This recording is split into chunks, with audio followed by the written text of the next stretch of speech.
Hey guys, welcome back to another Alliance War. This is war number 7 of season 31, and we're actually against Latin American players again. So we were against them first war of the season.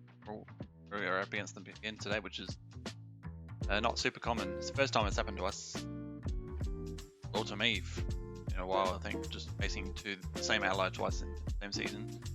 We've got a Torch, Quake, and Ghost Ban, and we're going to be rolling with Corvus and Proxima, and also bringing White Mags for the first time. So that means Corvus is going to be taking all our fights. We've got 6 fights today with Corvus. And we're going to be starting off, we're going to be actually rolling all of Path 6 today. So, yeah, Path 6, both sections. And we've also got a couple of shared fights that we're taking with Corvus too. So we're starting off here with a Domino. And here I'm going to be boosting, Rainbow boosting pretty much to the max. Because we're going to be taking 4 of our fights here on these first set of boosts. We also have those 6-hour boosts, which are going to last for the last 2 fights later on. So I went for the 150 and the 12 because after last war I thought the 212 was a bit too powerful. I thought the 150 and the 12 might be better. I do pop the invuln just because we have so many of these at the moment. We have like tons of the overflow, so no reason not to use these. And ideally I'd actually want her to evade so we can trigger we can actually get that evade charge, increase our damage. So we do give her a prowess there by doing a double medium, but not too bad. We're not going to have to worry about too much damage here. So block that special one because we were unlucky. She didn't go lucky from that first bar. I really wanted her to so that we could have triggered the evade. We are kind of trapped into the corner a bit here, which isn't ideal. We throw a couple hits in a block, and then we're out of the corner now. Throw that special 2. He does go lucky here, but at this point, it's pretty much. Even if she did evade there, it would have been hard to knock her down without killing her. So we don't get the evade charge, but we get the mutant charge, which is good enough. And then I think we do heal up here for this next fight. So I was actually. Well, this could have been taken by my Corvus or my War Machine. War Machine is pretty good here because he can use that special one to remove prowess, and she does get quite a lot of prowess here with aggression prowess and obviously from her abilities. But because I was running suicides, I thought Corvus would probably be a bit better. We are going to use Power Start 1 boost here, and we do have to worry about it. We do have to watch out for her glancing, but I got a tip from my officer. If we wait for to throw our special 2, she won't glance it if we're not getting if we don't chain on the end of a combo, she won't glance it. So we did like medium straight into a special 2, she could glance it, but if we just wait a bit like that, she won't glance.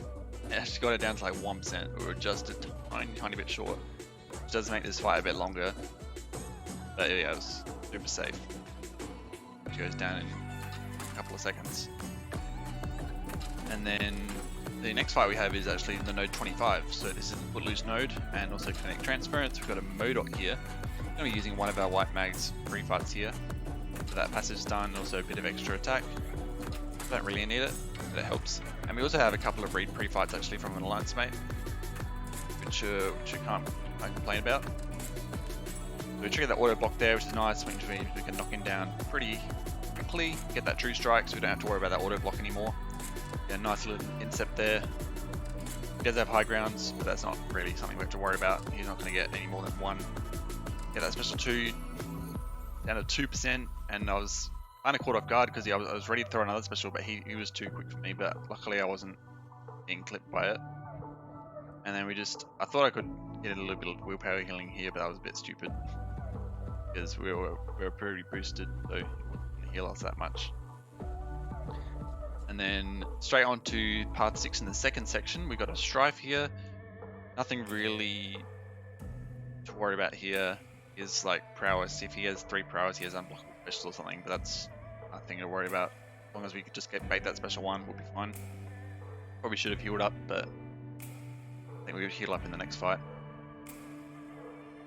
So we've still got that Power Start 1 boost active from the Storm fight. How quickly these fights have gone.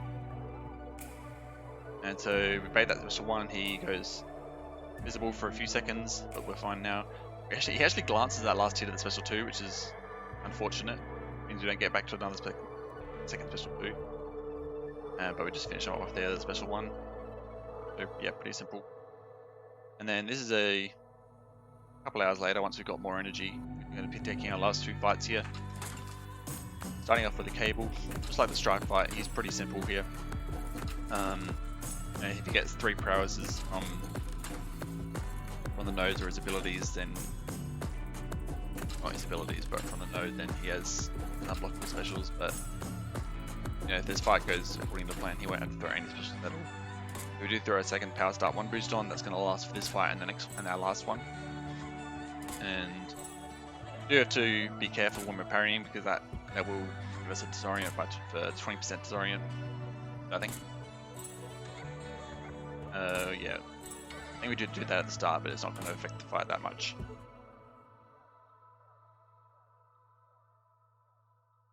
So just go. Actually get clips here, but it actually helps us here because it means we get to the special 2 easier. So I like to say that we use that to our advantage. Kind of did. We're just going to 2 special 2s down. Super simple fight. It was like 15 seconds. And then our last fight, which we do heal up for again. We only use like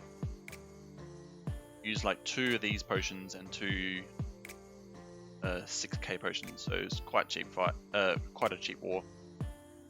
We are going to use another guidance boost here, which means we have 1 left over, which I didn't end up using. I thought it could have maybe been used for something on the boss island, but I think I was asleep by the time the island was being attacked.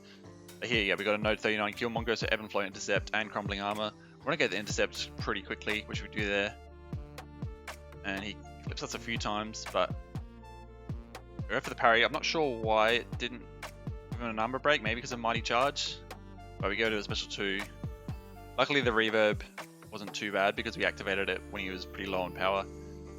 But that special 2 got us back up to the special 3 with the power boosts, and he goes down. Probably didn't even need the power boost for those last couple of fights.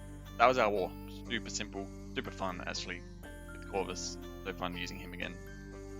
But actually I've got something new today. So we got a couple fights sent over from Alliance mates because our fights were so quick. I thought I'd showcase a couple other ones, and I actually haven't watched these fights yet. So this first one here, we've got one of my officers in BG2. He's got his rank 3 Max Sig Mr. Fantastic against a Power Snack Doom, which is a super fun matchup.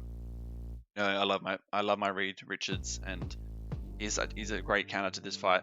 He does have dexterity off, I'm pretty sure, but he's going to use that evade to his advantage that Mr. Fantastic has from all the debuffs that Doom has.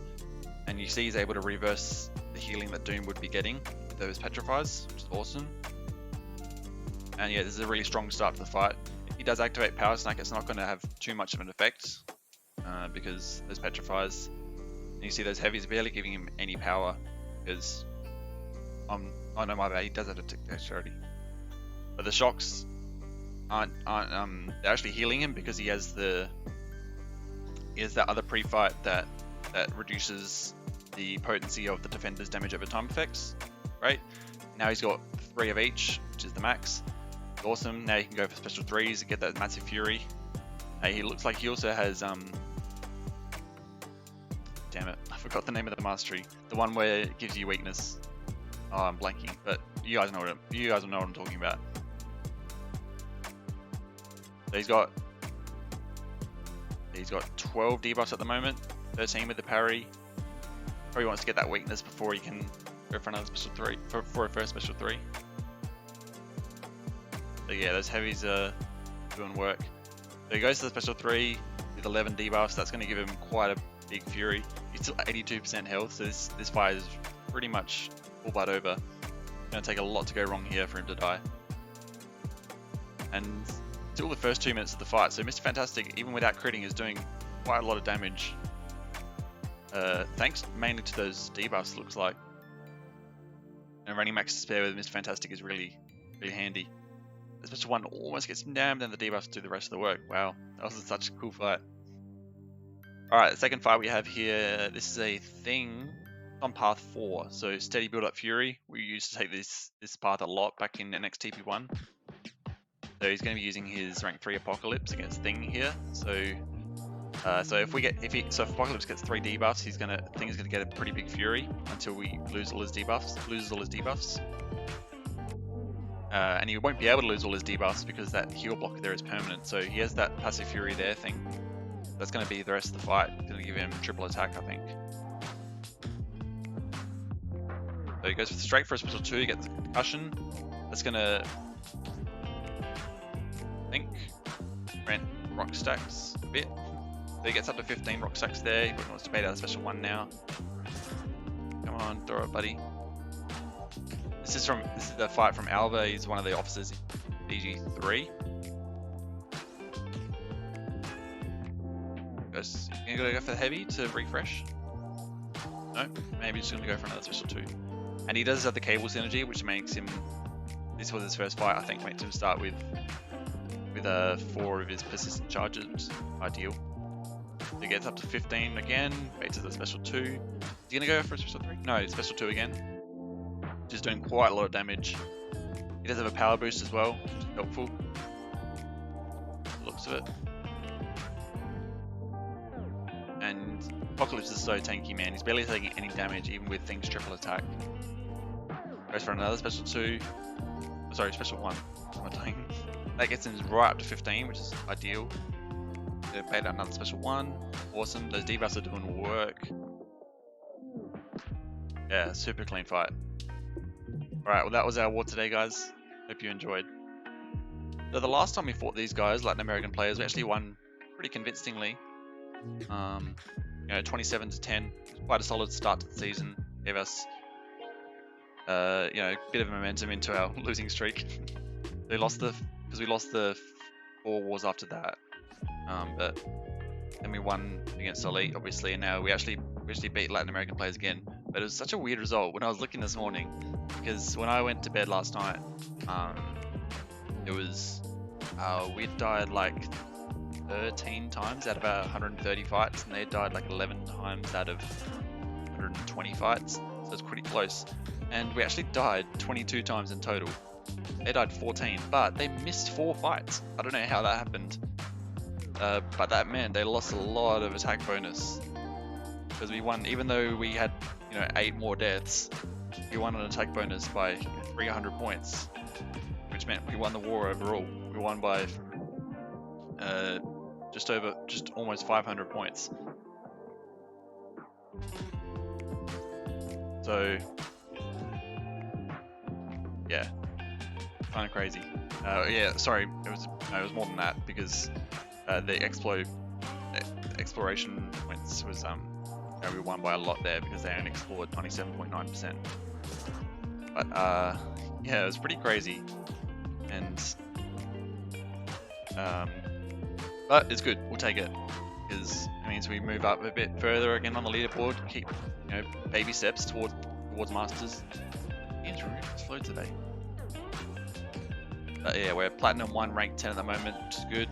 If we keep up this winning streak, we can definitely keep pushing for masters, which is obviously our goal.